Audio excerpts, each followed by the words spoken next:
यावर्षी बाप्पा गणपती आपला यांचे सजावटीकरण म्हणजे अखंड ब्रह्मांड. या ब्रह्मांडामध्ये 14 लोक येतात. 14 लोकमध्ये भूलोक महत्त्वाचं, ते आपली कर्मभूमी आहे. कर्मभूमी एवढी कर्मभूमी आहे, याच्यामध्ये जेवढं आपण कर्म केलं त्याच्या पद्धतीनं आपल्याला फळ मिळते. म्हणजे 14 लोकात आपल्याला जायला मिळते. नर करणी करे तो नरका नारायण बन जाय. आपण जर चांगले मीडियम जास्त पुण्य केलं तर आपण या स्वर्ग लोकात येतो. हे स्वर्ग लोक आहे. पण या स्वर्ग लोकात असं आहे की आपलं जिथपर्यंत पुण्य आहे तेथपर्यंत तिथे ठेवतात. पुण्य संपलं की अजून परत मूर्ती लोकामध्ये येतात. जर आपण चांगल्या प्रकारे कर्म केलं तर वापस जातो. भगवंतांनी जसं सांगितलं अंतकालेच्या मामेव स्मरणमुक्ता कलेवरम, तर आपण गणपती बाप्पाच्या मांडीवर बसू शकतो. म्हणजे लहानपणापासून जर भगवंताचं नामस्मरण आपण केलं तर आपण अंतकालेच्या मामेव स्मरणमुक्ता कलेवरम भगवंताच्या पायावर जाऊन बसतो. शेवटपर्यंत आपल्याला भगवंताचं नाव येते. हे झालं दुसरं. तिसरं म्हणजे आपण मीडियम साधारण चांगले कर्म केले तर महर लोकमध्ये जातो. त्याच्यामध्ये एक आपल्याला आपल्या हाती आपलं आयुष्य असते. किती जगायचं, 100 वर्षे, 200 वर्षे, 500 वर्षे, आणि श्वास न घेता सुद्धा जगू शकतो. त्याच्यानंतर तप लोक, इथे साधना योग हे ज्यावेळेस करतो त्यावेळेस तप लोकामध्ये जातो. तप लोकामध्ये भगवंताची कृपा राहते, पण भगवंत त्यांना खुद भेटत नाही, स्वतः भेटत नाही. त्याच्यानंतर जैन लोक. जैन लोक असं आहे, जगत असताना आपण लोकाला भरपूर सहाय्य केलं, लोकाला आनंद कसा मिळावा या दृष्टिकोनातून धावलो तर आपल्याला जैन लोकांची प्राप्ती होते. त्यानंतर भोर लोक, इथे शंकर भगवंताच्या डोक्यावर जटामध्ये स्वर्गातून गंगा येत आहे.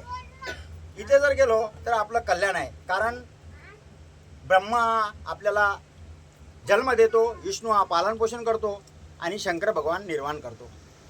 त्यानंतर असं आहे की याच्यामध्ये येते पाताल लोक. पाताल लोकमध्ये असं आहे की आपण जर रिमोट सर्व लोकांना कंट्रोलमध्ये ठेवलं तर पाताल लोकमध्ये ठेवतात. पाताल लोकांमध्ये खूप त्रास आहे. त्याच्यानंतर इथे इतर लोक. इतर लोक म्हणजे जे रवरव नरक आहे ते आहे. खूप लोकाला त्रास दिला, खूप लोकांपासून आपण कष्ट करून घेतले आणि त्यांचं रक्त आपण जाळलं आणि त्यांना दुःख कसं होईल हा विचार केला तर आपल्याला वितर लोक आहे. वितर लोक खूप म्हणजे वाईट आहे. म्हणजे इतर लोकमध्ये 6 घंटे माणसाला उभं ठेवतात आणि त्याच्यानंतर उलटं ठेवतात, पाय वरती आणि डोकं खालती. त्याला वितर लोक म्हणतात. मी नाही सांगत, हे गरुड पुराण सांगते.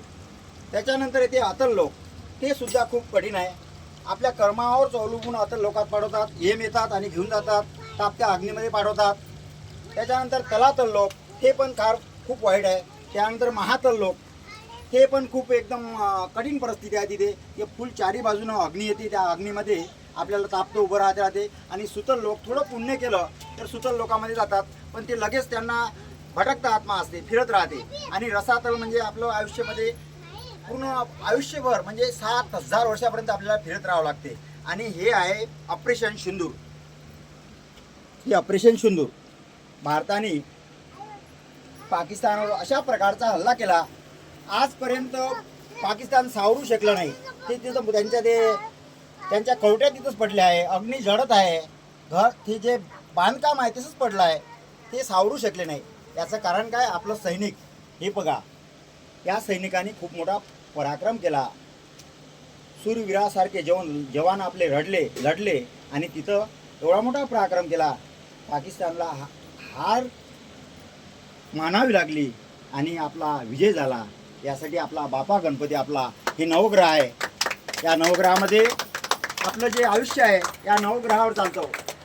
सूर्य, सोम, मंगळ, बुध, गुरु, शुक्र, शनी, राहू आणि केतू. हे म्हणून आपण आपली कुंडली काढतो, ग्रहदोष काढतो, शांती करतो.